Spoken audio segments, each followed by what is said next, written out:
Back to our channel magic button. So நம்ம இப்போ வந்து 2025 எல்லாருமே நியூ இயர் ரெசல்யூஷன்லாம் எடுக்க ஆரம்பிச்சிருக்கோம். நானும் ஆல்ரெடி எடுத்துட்டேன். பட் ஆனால் எத்தனை டைம் இந்த மாதிரி நம்ம ரெசல்யூஷன் எடுத்திருக்கோம், எத்தனை டைம் நம்ம அச்சீவ் பண்ணிருக்கோம் கொஞ்சம் யோசிச்சு பாருங்க. கண்டிப்பாக யாருமே அச்சீவ் பண்ணிருக்கோம்.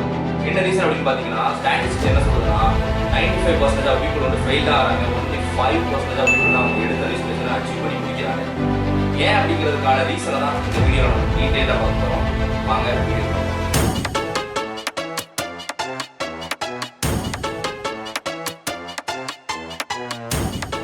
ஸோ நம்ம எடுத்த அந்த ரெசல்யூஷன்லாம் ஏன் ஃபெயில் ஆகுது அப்படின்னு பார்த்தீங்கன்னா, ரெண்டு காரணங்கள் இருக்கு. முதல்ல நம்ம ரெசல்யூஷன் பொதுவாக எப்படி எடுப்போம்னு பார்த்தீங்கன்னா, நம்ம வந்து இப்போ ஃபிட் ஆகலாம்னு ஆசைப்படுவோம். ஸோ வந்து ஜிம்முக்கு போயிட்டு ஃபிட் ஆகலாம்னு சொல்லிட்டு ஜிம்முக்கு போவோம்.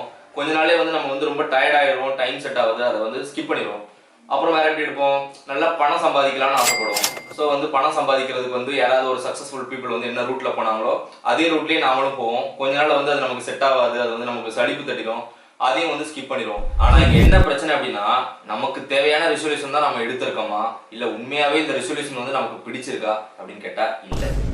ஓகே, இப்போ ரெண்டாவது மிஸ்டேக் என்னன்னு பாத்தீங்கன்னா, ரெண்டாவது நம்ம கரெக்டான ஒரு ரெசல்யூஷன் தான் எடுத்திருப்போம். அதாவது நமக்கு ரொம்பவே பிடிச்ச, நமக்கு ரொம்பவே தேவையான ஒரு ரெசல்யூஷன் தான் நம்ம எடுத்திருக்கோம். ஃபார் எக்ஸாம்பிள் வந்து இப்போ நீங்க ஒரு எம்என்சி கம்பெனில பிளேஸ் ஆகணும்னு ஆசைப்படுறீங்க. அதுதான் உங்களோட லைஃப் அச்சீவ்மெண்ட்னு வைங்களேன். ஒரு நல்ல சேலரியில எம்என்சி கம்பெனில பிளேஸ் ஆகணும்னு ஆசைப்படுறீங்க. ஸோ உங்களுக்குன்னு ஒரு ஸ்கில் செட் இருக்கு, இதை வச்சு நம்ம அதை இன்டர்வியூ அட்டன் பண்ணலாம் நினைக்கிறீங்க, அட்டன் பண்றீங்க. ஆனா அந்த கம்பெனியோட இன்டர்வியூ வந்து ரொம்பவே டஃபா இருக்கு, உங்களுக்கு ஸ்கில் செட் வந்து இன்னும் எக்ஸஸா எதிர்பார்த்தாங்க. ஸோ உங்களை ரிஜெக்ட் பண்ணிட்டாங்கன்னு வைங்களேன். அந்த டைம்ல நீங்க என்ன ஆவீங்க, டிப்ரெஷனுக்குள்ள போயிடுவீங்க, ஃப்ரஸ்ட்ரேட் ஆயிடுவீங்க. இந்த ஜாப் நமக்கு செட் ஆகாது போல அப்படின்னு சொல்லி புலம்பிக்கிட்டே உங்களுக்கு தேவையான ஒரு ஜாபுக்குள்ள போயிடலாம்னு சொல்லிட்டு லைஃப் லாங் வந்து கஷ்டப்பட ஆரம்பிச்சிருவீங்க. இதுதான் நீங்க பண்ற செகண்ட் மிஸ்டேக். ஸோ இந்த ரெண்டுத்துலயுமே நமக்கு என்ன பிரச்சனை அப்படின்னு பாத்தீங்கன்னா, ஃபர்ஸ்ட் ஒன்ல நமக்கு என்ன வேணுங்கிறதே நமக்கு தெரியல. ரெண்டாவது ஒன்ல பாத்தீங்கன்னா நம்ம என்ன வேணுங்கிறத கரெக்டா சூஸ் பண்ணிட்டோம். பட் ஆனா நெகட்டிவ் தாட்ஸ் நமக்கு வந்துருது. ஏன் அப்படின்னா, நம்ம வந்து சடனா அது நம்ம வேணும்னு நினைக்கிறோம், அந்த கெப்பாசிட்டி நமக்கு இல்லை அப்படின்னோடனே டிப்ரெஷனுக்குள்ள போயிட்டு அதை விட்டுறோம். ஸோ பாசிட்டிவ் மென்டாலிட்டி இல்லை, உடனே நெகட்டிவ் மென்டாலிட்டிக்குள்ள நம்ம போயிடுறோம். இந்த ரெண்டு பிரச்சனையுமே ஏன் நடக்குது அப்படின்னு பாத்தீங்கன்னா, நம்மளோட மைண்டை பத்தி நமக்கு சரியா தெரியல. இதனாலதான் எல்லா ரெசல்யூஷனுமே வந்து ஃபெயிலா போகுது. நமக்கு மைண்டு தான் பிரச்சனை. அந்த மைண்டை தெரிஞ்சுக்கிறதுக்கான ஒரே வழி மெடிடேஷன். ஸோ அதனால மெடிடேஷன்ங்கிறத சிம்பிளா உங்களுக்கு எக்ஸ்பிளைன் பண்ணி, அதை வச்சு உங்களோட எந்த ஒரு கோலா இருக்கட்டும், நீங்க நினைக்கிற எந்த ஒரு காரியமா இருக்கட்டும், இல்ல உங்க நியூ இயர் ரெசல்யூஷனா இருக்கட்டும், அதை எப்படி அச்சீவ் பண்றதுங்கிறத உங்களுக்கு இந்த வீடியோல சிம்பிளா சொல்லி தரப்போம். இந்த காலகட்டத்துல மெடிடேஷன் அப்படிங்கிறது ரொம்பவே முக்கியமான ஒரு விஷயம். அதை வச்சு நம்ம நினைக்கிற காரியங்களை ஈஸியா ஃபோக்கஸ்டா முடிக்க முடியும் அப்படிங்கிறது மக்கள்கிட்ட வந்து போய் சேர்ந்துருக்கு அப்படிங்கிறது ஒரு நல்ல விஷயம். ஏன்னா இப்போ யூடியூப்க்கு போனாலே மெடிடேஷன் அப்படிங்கிற வீடியோஸ் வந்து ட்ரெண்டிங்லயோ நிறைய இடத்துல நான் வரதை பார்க்குறேன். பட் ஆனால் ஸ்டில் மக்களுக்கு வந்து மெடிடேஷன்னா என்ன அப்படிங்கிறது வந்து அவங்களுக்கு சரியா தெரியல. எல்லாமே ரொம்ப காம்ப்ளிகேட் பண்ணிக்கிறாங்க. மெடிடேஷன்னா சிம்பிளா என்ன அப்படிங்கிறது யாருக்குமே தெரியல. இதை வந்து நான் வந்து தெளிவாக உங்களுக்கு சொல்லணும்னா, புத்திஸ்ட் பாயிண்ட் ஆஃப் வியூல சொல்றேன். புத்தர் ஒரு தடவை வந்து அவரோட சீடர்களோட தியானம் பண்ணிட்டு இருக்கும்போது ஒரு குரூப் ஆஃப் பீப்புள் வந்து அவர் அப்ரோச் பண்ணி, இந்த மாதிரி புத்தர்கிட்ட கேட்கறா, நீங்க ஒரு என்லைட்மெண்ட் அடைஞ்ச ஒரு ஆள் தானே, இந்த மாதிரி முக்தி அடையிறதுக்கு, அதாவது தியானத்துல வந்து முக்தி நிலைன்னு சொல்லுவாங்கல்ல, அது அடையிறதுக்கு, இல்ல ஒரு ஆனந்த நிலை அடையிறதுக்கு, இல்ல ஒரு அல்டிமேட் ஃபோக்கஸ் அடையிறதுக்கு நாங்க என்ன பண்ணணும் அப்படின்னு சொல்லிட்டு எல்லாருமே கோரஸா கேட்கறாங்க. அப்படி கேட்கும்போது பாத்தீங்கன்னா, புத்தர் வந்து ரிப்ளே பண்ணல, அப்படியே மௌனமா அமைதியாவே இருந்துறாரு.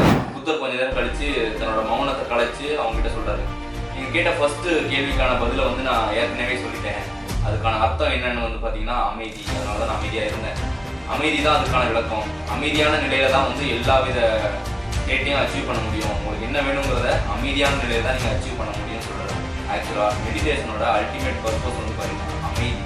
ஸோ மெடிடேஷன்னா அமைதியா இருக்கிறது அப்படின்னு அர்த்தம்.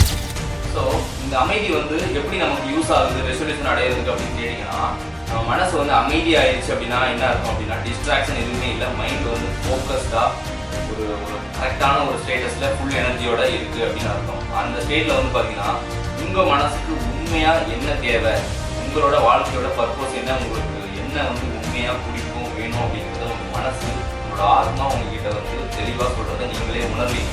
அப்படியே அது சொல்லும்போது அதை அப்படியே கப்புன்னு பிடிச்சிட்டு அதை ஃபாலோ பண்றது மட்டும் தான் நம்ம வேலை. ஆக்சுவலா அப்படி மைண்ட் வந்து உண்மையா வேணுங்கிற விஷயத்த சொல்லும் போதே நம்ம உடம்பு மனசும் ஒன்னா சேர்ந்து அதுக்கான ஒர்க்கு ஆட்டோமேட்டிக்கா பண்ண ஆரம்பிச்சிடும்.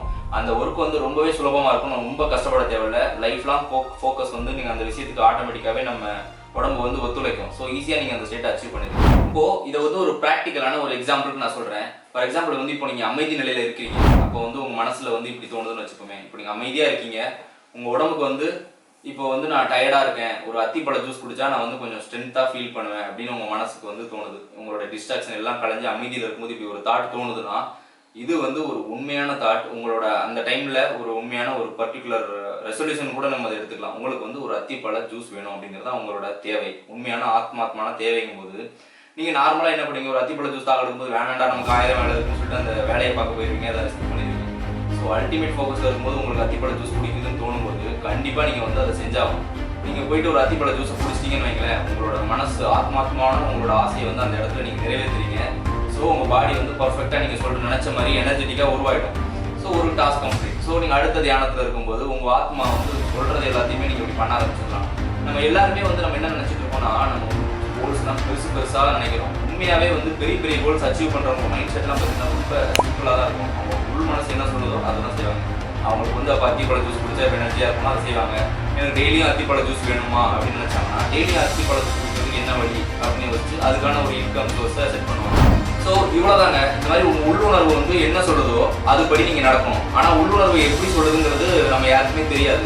அது மெடிடேஷன் மூலமாக அந்த அமைதி நிலையை அடைஞ்சதுக்கப்புறம் தான் உள்ளுணர்வுக்கு இதுதான் தேவைங்கிறது நமக்கு தெரிய புரியும். இது வந்து ரொம்பவே சைல்டிஷான சிம்பிளான ஒரு உணர்வாக தான் இருக்கும். அதுலேருந்து நீங்கள் வந்து அதை ஃபீட் பண்ண ஆரம்பிச்சிட்டிங்கன்னா போதும், போக போக போக அதுவே உங்களை வந்து வாழ்க்கையோட பயணத்துக்கு கூட்டிகிட்டு போகும். உங்களோட வாழ்க்கை பயணத்தை நீங்கள் கரெக்டாக எடுத்துகிட்டு போய்கிட்டே இருக்கலாம். நீங்கள் வந்து எண்டில் கண்டிப்பாக அல்டிமேட் சக்ஸஸை தான் நீங்கள் அடைவீங்க. இதுதான் இதோட சூத்திரம், அப்படி இல்லைன்னா வந்து சீக்கிரம் அப்படின்னு சொல்லலாம். ஸோ நீங்கள் வந்து தியானம் பண்ணுறது மூலமாக உங்களோட மைண்டை வந்து பாசிட்டிவான சிந்தனைக்கு மட்டுமே நீங்கள் செலுத்தலாம். ஏன்னா இப்போ நீங்கள் ஒரு ஹியூமனாக இருந்தீங்கன்னா உங்களுக்கு வந்து நெகட்டிவ் தாட்ஸும் இருக்கும், பாசிட்டிவ் தாட்ஸும் இருக்கும். ஸோ வந்து உங்களால் வந்து ஒரு மூவ் பண்ணி ஃபார்வர்டில் போக முடியாது. நீங்கள் ரெண்டுலேயுமே வந்து கன்ஃபியூஸ் ஆகிட்டே இருப்பீங்க. பாசிட்டிவாக இருக்கணும், பாசிட்டிவாக இருக்கணும், நெகட்டிவாக இருக்கணும், திருப்பி டவுன் ஆகிடுவீங்க. ஆனால் மெடிடேஷன் பண்ணும்போது உங்களால் உங்களோட மைண்ட்லேயும் உங்களோட ஃபுல் எனர்ஜியுமே வந்து பாசிட்டிவான சிந்தனைகளை மட்டுமே ஃபோக்கஸ் பண்ண முடியும். உங்களோட கோலை நோக்கி செதறாமல் நீங்கள் போயிட்டே இருக்கலாம். அப்படி போகும்போது உங்களோட கோலை வந்து நீங்கள் ஈஸியாக அச்சீவ் பண்ணிடலாம். ரொம்ப பெரிய எஃபோர்ட் போட்டு ரொம்ப கஷ்டப்பட தேவையில்லை. ஸோ எல்லாமே வந்து இந்த மெடிடேஷனில் மனசை வந்து ஒருநிலைப்படுத்துறதுல தான் இருக்குது. ஸோ இந்த 2025ல் மெடிடேஷனை வந்து ப்ராக்டிஸ் பண்ணி நம்மளோட மைண்டை வந்து கரெக்டாக நம்ம என்ன தேவையோ அதை நோக்கி ஃபுல் ஃபோக்கஸ்டாக நம்மளோட எனர்ஜி எல்லாத்தையுமே செலுத்தி அதை வந்து அச்சீவ் பண்ணுறோம். இந்த வருஷம் எந்த வருஷம் மற்ற வருஷங்கள் மாதிரியே வந்து ஃபெயில் ஆக போகிறதில்ல. கண்டிப்பாக நம்மளோட டாஸ்க் வந்து அச்சீவ் பண்ண போகிறோம். இந்த வீடியோ உங்களுக்கு பிடிச்சிருந்துச்சுன்னா மறக்காம நம்ம சேனலுக்கு சப்ஸ்கிரைப் பண்ணுங்க, லைக் பண்ணுங்க, கமெண்ட் பண்ணுங்க, ஷேர் பண்ணுங்க.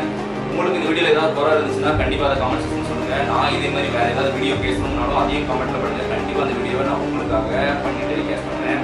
அது வரைக்கும் உங்களிடமிருந்து விடைபெறுகிறேன். Bye bye. Next video.